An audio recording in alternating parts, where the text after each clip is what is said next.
तो ये जो बीजेपी की लूट का पहाड़ है, उसके दोस्तों के छूट का जो कारोबार है, ये जो बेकार की बात है, उससे एक रास्ता बनाने के लिए रोजगार की बात करना जरूरी है। रोजगार एक बहुत बड़ा सवाल है और आप जब बोलेंगे या सुनेंगे तो महंगाई और भाजपाई आपको सुनने में एक जैसा लगेगा। महंगाई, दंगाई, ये सब जो है भाजपाई शब्द से मिलते जुलते शब्द हैं। देश को अगर इस परिस्थिति से निकालना है तो हम लोगों को देश के मुद्दे पर बात करनी पड़ेगी, उस पर एक्ट करना पड़ेगा। और जब हम सरकार में आए हैं तो हमारी पहली प्राथमिकता ये सुनिश्चित करनी होगी कि देश के युवाओं को रोजगार मिले, महंगाई से त्रस्त जनता को हम लोग बचाएं, सरकारी संस्थानों की रक्षा करें, लोकतंत्र की प्रक्रिया जिंदा रहे कि कल को फिर से जो है कोई सच्चा चाय बेचने वाला का बच्चा जो है देश का प्रधानमंत्री बन सके। नेहरू जी हुए तभी मोदी जी हुए हैं, तो मोदी जी ऐसी परिस्थिति ना पैदा कर दें।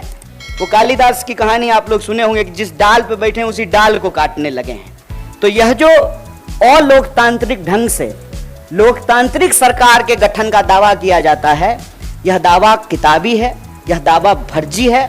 असल में जनमत की चोरी होती है, उस जनमत को भी बचाना है और सिर्फ सरकार के गठन कर लेने से कुछ नहीं होगा। बतौर पार्टी, बतौर किसी भी गठबंधन का सदस्य हमारी ये जिम्मेवारी है कि जो घोषणाएं हमने चुनाव के दौरान की हैं उन घोषणाओं को हमको लागू करना पड़ेगा। ऐसा नहीं चलेगा कि दूसरे पे थू थू करेंगे, उससे जो है हम साफ हो जाएंगे। तो रोजगार हमारे लिए एक बहुत बड़ा सवाल है। जब यहाँ हमारे बिहार के प्रभारी और नेता आपको सरकार गठन की बधाई दे रहे हैं, देश में जो इसका एक पॉजिटिव संदेश है, इसमें कोई दो राय नहीं है। सेना का मनोबल यदि गिर जाए कि हम युद्ध जीत ही नहीं सकते हैं तो लड़ने से पहले ही हार जाएंगे।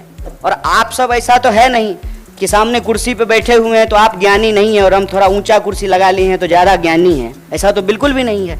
आप भी इसी समाज में रहते हैं, आप देख रहे हैं कि महंगाई की क्या हालत है। पेट्रोल पंप पे जब मीटर चलता है ना तो ऐसा धड़कन भी उसी स्पीड से बढ़ने लगता है।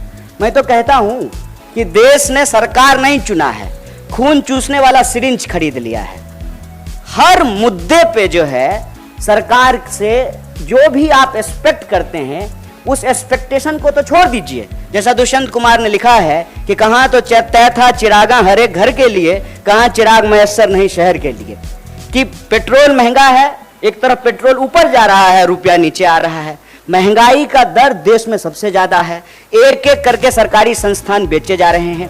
पीएसयू को आप उठा करके देख लीजिए, परमानेंट नौकरियां लगातार कम की जा रही है, ठेके पे बहाली किया जा रहा है। कैसा परमानेंट जुगाड़ किया है सरकार ने साहब कि प्रधानमंत्री होते हैं 5 साल के लिए, संविधान में ऐसा लिखा हुआ है।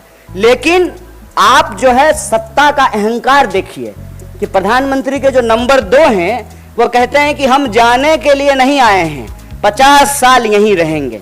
तो नियम ही बदल दीजिए कि अब प्रधानमंत्री का चुनाव 5 साल के लिए नहीं होगा, 50 साल के लिए होगा। जहां कॉन्ट्रैक्ट पे चीजें हैं कि आप 5 साल के लिए ही प्रधानमंत्री हो सकते हैं, वहां आप लाइफ टर्म रिचार्ज चाहते हैं, life term full time recharge. लेकिन जहां सरकारी नौकरी में परमानेंट की व्यवस्था थी उसको एक एक करके समाप्त किया जा रहा है। आप जो है अग्निपथ में देख लिए हैं कि क्या हुआ है। 5 साल के लिए मंत्री बनेंगे, 5 साल के लिए एमएलए बनेंगे, लेकिन नौकरी 4 साल के लिए मिलेगा। ये क्यों किया गया है? ताकि श्रम की चोरी की जा सके, ग्रेच्युटी ना मिले, पेंशन ना मिले, आपको कोई सुरक्षा ना मिले। और ये ऐसा नहीं है कि सिर्फ एक सेक्टर में हो रहा है, सारे सेक्टर में रोजगार की यही हालत है।